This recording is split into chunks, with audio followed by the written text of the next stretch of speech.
श्रीरामानुजाय नमः। अतः सर्पस्तोत्रम्। ब्रह्मलोके च ये सर्पाः शेषनागापुरोगमाः नमोऽस्तु तेभ्यः सुप्रीताः प्रसन्नाः सन्तु मे सदा। विष्णुलोके च ये सर्पाः वासुकी प्रमुखाश्च ये नमोऽस्तु तेभ्यः सुप्रीताः प्रसन्नाः सन्तु मे सदा।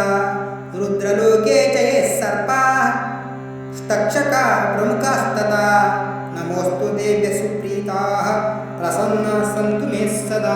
खाण्डावस्य तथा दाहे स्वर्गं ये च समाश्रिताः नमोऽस्तु तेभ्यः सुप्रीताः प्रसन्नाः सन्तु मे सदा। सर्पसत्रे च ये सर्पाः आस्तिकेन च रक्षिताः नमोऽस्तु तेभ्यः सुप्रीताः प्रसन्नाः सन्तु मे सदा। मलये चैव ये सर्पाः कार्कोटकप्रमुखाश्च ये नमोऽस्तु तेभ्यः सुप्रीताः प्रसन्नाः सन्तु मे सदा।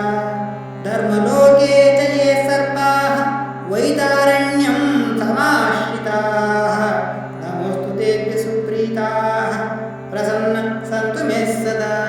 समुद्रे चैव ये सर्पाः पाताले चैव संस्थिताः नमोऽस्तु तेभ्यः सुप्रीताः प्रसन्नाः सन्तु मे सदा।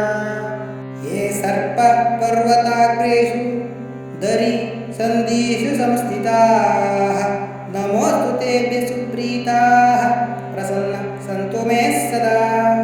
ग्रामे वा यदि वारण्ये ये सर्पाः प्रचरन्ति नमोऽस्तु तेभ्यः सुप्रीताः प्रसन्नाः सन्तु मे सदा। पृथिव्यां चैव ये सर्पाः बिलसंस्थिताः नमोऽस्तु तेभ्यः सुप्रीताः प्रसन्नाः सन्तु मे सदा। रसातले च ये सर्पाः अनन्ताद्यमहाविशाः नमोऽस्तु तेभ्यः सुप्रीताः प्रसन्नाः सन्तु मे सदा। इति श्री सर्पस्तोत्रम्।